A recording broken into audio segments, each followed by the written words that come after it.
今天风和日丽，最高温度20度，我家狗狗睡在三轮车上，安心地养胎，肚子也不大，生个12发。这狗狗和人一样，也会因为某些特定原因而出现打呼噜。在没有怀孕的时候，这只狗狗睡觉一般不吭声。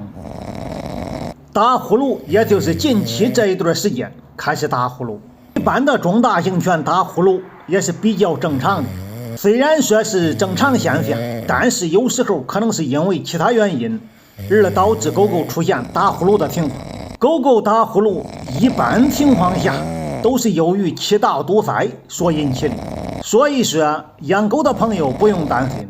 虽然说狗狗出现打呼噜是正常现象，但是也可能是狗狗们很多潜在疾病所表现出来的症状。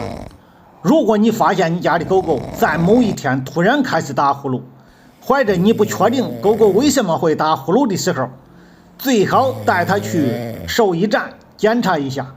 或者宠物医院检查一下，确定一下狗狗打呼噜是不是正常现象。如果是不正常，那就请你注意了。总而言之呀，对于一些正常生理行为的狗狗，大可不必担心，特别是德牧怀孕期间，它们打呼噜，这都属于是正常现象，也是无法避免的。